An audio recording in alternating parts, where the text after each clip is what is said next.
അപ്പോൾ ഇന്നത്തെ വീഡിയോ ഉണക്കച്ചെമ്മീനും ഉരുളക്കിഴങ്ങും വെച്ചിട്ട് ചോറിനൊക്കെ സൈഡ് ഡിഷായി കഴിക്കാൻ പറ്റിയ നല്ലൊരു വിഭവമാണ് നമ്മൾ തയ്യാറാക്കുന്നത്. ഉണക്കച്ചെമ്മീൻ ഇഷ്ടമില്ലാത്തവർ ഇങ്ങനെ ഒന്നും ഉണ്ടാക്കി കഴിക്കണം കേട്ടോ, എല്ലാവർക്കും ഇഷ്ടപ്പെടും. അപ്പോൾ ഇത് വീട്ടിൽ എളുപ്പത്തിൽ എങ്ങനെ തയ്യാറാക്കി എടുക്കാൻ നോക്കാം.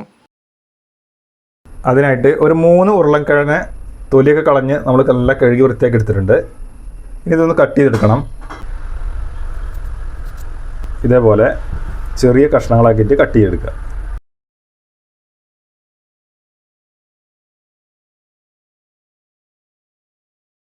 ഇതുണ്ടല്ലേ, ഇതേപോലെ ചെറിയ കഷ്ണങ്ങളാക്കിയിട്ടാണ് നമ്മൾ കട്ട് ചെയ്തെടുത്തിട്ടുള്ളത്. ഇത് നമുക്ക് മുഴുവനായിട്ടുണ്ട് കട്ട് ചെയ്തെടുക്കാം. അപ്പോൾ നമ്മൾ മുഴുവനായിട്ടും കട്ട് ചെയ്തെടുത്തിട്ടുണ്ട്. ഇനി സ്റ്റവ് കത്തിച്ചതിന് ശേഷം ഒരു പാത്രത്തിൽ കുറച്ച് വെള്ളം വെച്ചിട്ടുണ്ട്. നമുക്ക് ഉരുളക്കിഴങ്ങ് ഒന്ന് വേവിച്ചെടുക്കാനാണ്. അതിലേക്ക് നമുക്ക് ഉരുളക്കിഴങ്ങ് ഇട്ട് കൊടുക്കാം. ഇനി ഇതിലേക്ക് ഒരു നുള്ള് മഞ്ഞൾപ്പൊടി ഇട്ട് കൊടുക്കണ്ടേ, ഒരു 1/2 ടീസ്പൂൺ ഉപ്പ് ഇട്ട് കൊടുക്കാം. ഇനി ഇതൊന്ന് ഇളക്കി കൊടുക്കാം. ഇനി ഉരുളക്കിഴങ്ങ് നന്നായിട്ടൊന്ന് വേവിച്ചെടുക്കാം നമുക്ക്. ഇനി തിളക്കട്ടെ. അപ്പോൾ തീ ഒരു മീഡിയം ഫ്ലെയിമിൽ വെച്ചിട്ടാണ് നമ്മളിത് വേവിച്ചെടുത്തിട്ടുള്ളത്. അപ്പോൾ ഇത് പാകത്തിന് വെന്ത് വന്നിട്ടുണ്ട്. ഇനി നിങ്ങൾക്ക് കുക്കറിൽ വെക്കണമെങ്കിൽ കുക്കറിൽ ഒരു വിസിൽ അടുപ്പിച്ചെടുത്താലും മതി. പക്ഷെ അത് ഓവറായിട്ട് വെന്ത് പോകുന്നുള്ളതുകൊണ്ടാണ് കുക്കറിൽ നമ്മൾ വെക്കാത്തത്. അപ്പോൾ ഇത് മതി കേട്ടോ. ഇനി ഇത് വെള്ളം വാർത്ത് വെക്കാം. വീണ്ടും നമ്മൾ സ്റ്റവ് എത്തിച്ചതിന് ശേഷം ഒരു മൺചട്ടി വെച്ചെടുത്തിട്ടുണ്ട്. അപ്പോൾ ചട്ടി നല്ല ചൂടായി വന്നിട്ടുണ്ട്. അതിലേക്കൊരു 2 ടേബിൾ സ്പൂൺ വെളിച്ചെണ്ണ ഒഴിച്ച് കൊടുക്കണ്ടേ. അപ്പോൾ എണ്ണ ചൂടായി വന്നിട്ടുണ്ട്. അതിലേക്കൊരു 1/2 ടീസ്പൂൺ കടുക് ഇട്ട് കൊടുക്കണ്ടേ. കടുകൊന്ന് പൊട്ടി വന്നാൽ അതിലേക്കൊരു 4 വെളുത്തുള്ളി നീളത്തിലരിഞ്ഞതാണ് അത് ഇട്ട് കൊടുക്കാം. അത്ര തന്നെ ഒരു ഇഞ്ചി കഷ്ണം നീളത്തിലരിഞ്ഞത് ഇട്ട് കൊടുക്കാം. ഒരു 2 വറ്റൽമുളക് നടു കീറിയിട്ടതാണ് അത് ഇട്ട് കൊടുക്കാം.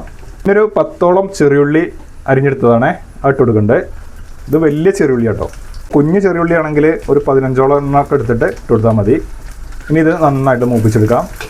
അപ്പോൾ ഈ എണ്ണയിൽ കിടന്നിട്ട് നന്നായിട്ടൊന്ന് മൂത്ത് വരട്ടെ.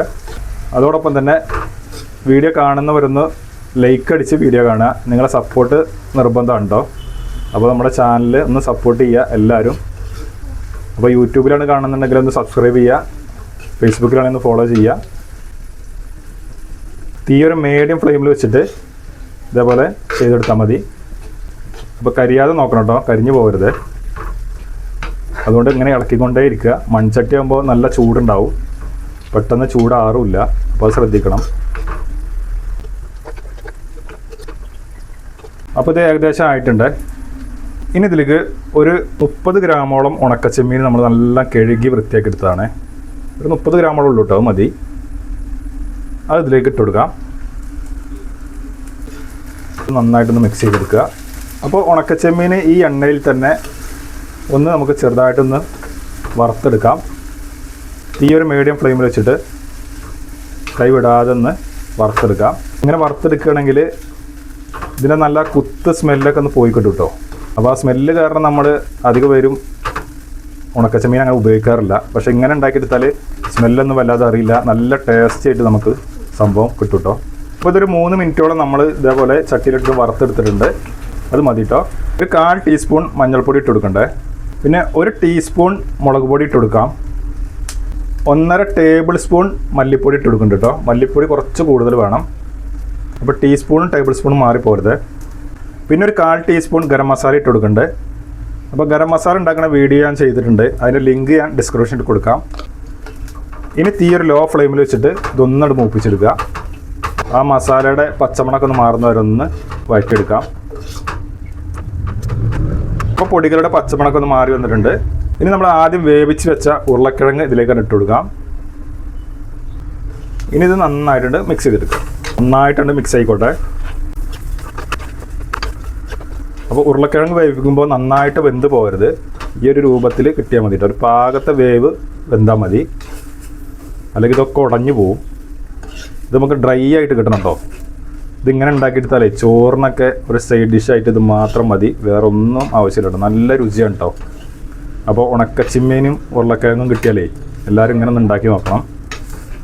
അപ്പോൾ ഇതിലേക്ക് ഉപ്പ് നോക്കിയിട്ട് ഇട്ട് കൊടുക്കണം. കാരണം ഈ ഉണക്കച്ചെമ്മീനിൽ ഉപ്പുണ്ടാവും. അപ്പോൾ ഉപ്പ് പിന്നെ കുറവാണെന്നുണ്ടെങ്കിൽ മാത്രം ഇട്ട് കൊടുത്താൽ മതി. അത് പ്രത്യേകം ശ്രദ്ധിക്കണം കേട്ടോ. ഇതിൽ കുറച്ച് ഉപ്പ് കുറവാണ്. അപ്പോൾ ഒരു 1/2 ടീസ്പൂൺ ഉപ്പും കൂടി ഇട്ട് കൊടുക്കണ്ടേ. ഇതൊന്ന് മിക്സ് ചെയ്തെടുക്കാം. അപ്പോൾ നന്നായിട്ട് നമ്മൾ മിക്സ് ചെയ്തെടുത്തിട്ടുണ്ട്. ഇനി നമുക്ക് എരിവിന് ആവശ്യമായ കുറച്ച് കുരുമുളക് പൊടിയും കൂടി ഇട്ട് കൊടുക്കാം. അപ്പോൾ കുരുമുളക് പൊടിക്ക് ചേർക്കണമെങ്കിൽ നല്ലൊരു ഫ്ലേവർ കിട്ടും. നിങ്ങൾക്ക് ആവശ്യമുണ്ടെങ്കിൽ മാത്രം ചേർത്താൽ മതി. അവസാനമായിട്ട് ഇതിൻ്റെ മുകളിലേക്ക് ഒരു ടീസ്പൂൺ വെളിച്ചെണ്ണ കൂടി ഒറ്റിച്ച് കൊടുക്കാം. ഇനി തീ ഓഫാക്കിയതിന് ശേഷം ഒന്നങ്ങോട്ട് മിക്സ് ചെയ്തെടുക്കുക. അപ്പോൾ സംഭവം റെഡി ആയിട്ടുണ്ട്. അപ്പോൾ ഉരുളക്കിഴങ്ങും ചെമ്മീനും ഒന്ന് വാങ്ങിയിട്ട് എല്ലാവരും ഇതേപോലെ ഒന്ന് ഉണ്ടാക്കിയെടുക്കാം. പെട്ടെന്ന് തന്നെ വീട്ടിൽ തയ്യാറാക്കിയെടുക്കാൻ പറ്റിയ നല്ലൊരു വിഭവമാണിട്ടത്. സംഭവം റെഡി ആയിട്ടുണ്ട്.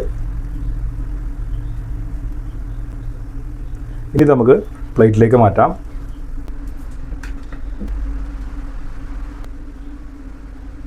അപ്പോൾ ഉണക്കച്ചെമ്മീനും ഉരുളക്കിഴങ്ങും വാങ്ങുമ്പോൾ ഇങ്ങനെ ഒന്ന് ട്രൈ ചെയ്ത് നോക്കുക. എല്ലാവരും ചോറിനൊക്കെ സൈഡ് ഡിഷായിട്ട് കഴിക്കാൻ പറ്റിയ നല്ല രൂപമാണിത്.